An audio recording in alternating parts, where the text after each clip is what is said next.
Hey everybody, it's Jimmy King with Your News Detroit. Wild card playoff round is done. It's time to get started on the divisional round. We got 4 great games lined up. The top seeds we finally get to see play for the first time in the postseason. Arizona, New Orleans, Baltimore, Indianapolis, Dallas, Minnesota, and New York Jets at San Diego. All 4 good games. First game's going to start tomorrow. Actually, that'd be today, Saturday. 4:30 p.m. That game's going to be on Fox, Arizona, New Orleans.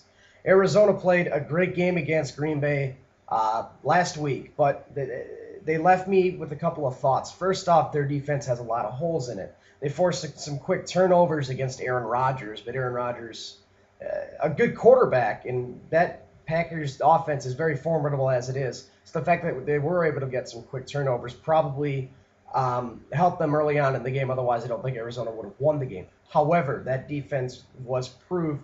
That just proved that they have a lot of holes defensively, running and passing, especially with Drew Brees, Marcus Colston, Robert Meekum, and then Reggie Bush, Deuce McAllister just signed. So that Arizona defense is going to be tested early and often. Sean Payton's probably going to have a pass-happy game, or a pass-happy playbook against Arizona. And I don't think he's going to pull out too many of the stops because New Orleans should dominate. And the New Orleans defense is also very strong as well. They're pretty good at stopping the run, as it proved throughout the entire season. However, they've been on a little bit of a rough path. They lost 3 straight to get into the playoffs. And the running game was a little bit slow. So we're going to see how that translates at the end of the regular season to the postseason. Read my column for some further information. Next, we have Baltimore, Indianapolis. Baltimore just beat down New England, which sort of hurt me. However, that just proved to me that Baltimore is the most complete team on both sides of the ball. Maybe in the NFL, definitely in the AFC, though. Ray Squared, Ray Lewis, and Ray Rice just dominated that game, put Tom Brady on his back every quarter, pretty much every snap. Every time he dropped back, Tom Brady was on his back. Ray Rice started off from that, 82-yard touchdown run. After that, he ran 225 yards, I believe, for a couple of scores. If you have a solid running game and a great defense to complement it, you're going to win in the NFL. The Ravens definitely proved that in 2002. I'm interested to see if they can do it again this year. Joe Flacco is the one question mark I have on that team. Indianapolis, too. Ever since that Jim Caldwell Week 16 undefeated decision, they've been a little bit rocky.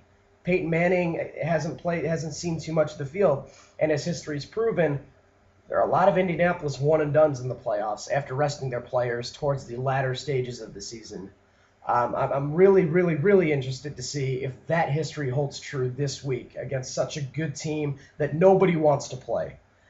Dallas, Minnesota is the early Sunday game. That's at 1 o'clock after church. Dallas is the most complete team in the NFC. Just like I said, Baltimore is the most complete in the AFC. Dallas is by far the most complete team in the NFC. They are on fire. Marion Barber looks like Emmitt Smith out there. Tony Romo slinging it like Troy Aikman. This reminds me of that 90s Cowboys team that you see on ESPN Classic every weekend. Minnesota also they do have the best running back in the NFL. And Brett Favre is a very good, historically a very good playoff quarterback. He's been to a couple Super Bowls. He's been around the block and back. He's had a couple not so great second half of the seasons last couple of years, but he didn't really make the postseason the last couple of seasons either. So he hasn't been in the postseason in, I believe, four years. So how that translates, that lapse of time from 2006 to the present is going to be interesting to watch as well. That's something to watch. Jets in San Diego, in my opinion, it's not really the best game in the world for a playoff game, especially on the time slot as the last game of the weekend, but it'll be entertaining nonetheless. It's going to be a running attack, folks. Both teams have solid running games and solid run-stopping games on defense, plus pretty good secondaries for both teams as well. San Diego has the Sproles-Tomlinson Thunder Lightning combination again, and Phillip Rivers, who threw for 4,000-plus yards in the season, 28 touchdowns and only 9 picks. He can sling it too, folks. Don't be surprised if you see Phillip Rivers dropping back 40, 40 to 50 times this game. He's not going to be throwing it to Darrelle Revis' side too much, but he's definitely going to be throwing the ball, probably to Antonio Gates as his number one target this weekend. What New York needs to do in this game to win, they need to establish a solid running game with a complementary passing game. Mark Sanchez is still a rookie. We can't forget about that. Though Rex Ryan did come on the air and say he's not a rookie anymore, this is a whole nother season, the postseason that is. Mark Sanchez did not show me too much against Cincinnati last week. That was more of the Jets' defense putting a stop and putting their team in good field position.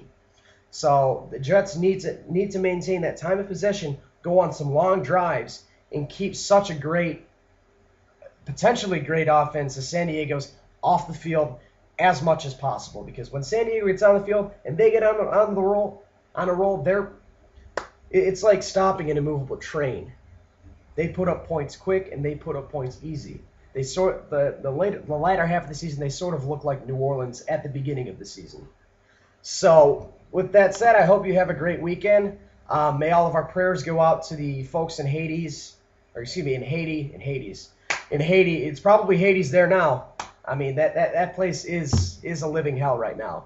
So if you're religious, send out your prayers to the people in Haiti, because they definitely need it, especially at this time. If you didn't hear, there was a 7-point earthquake that shook Haiti. Thousands are dead. Thousands are missing. My prayers and hopefully your prayers go out to them as well. Hope that families reunite in a safe manner. And for the people that did make it, pray that they have at least some sort of closure instead of going on the rest of their life without knowing. So my prayers go out to them. I hope you guys have a very great and safe weekend. I can't wait to get back to you next week so we can talk about semifinals. 2 weeks before the Super Bowl. It's 3 weeks before. Can you believe it's 3 weeks? It seems like the season just started. Anyway, have a great time from my lovely campus in Eastern Michigan University. I'm Jimmy King with your News Detroit.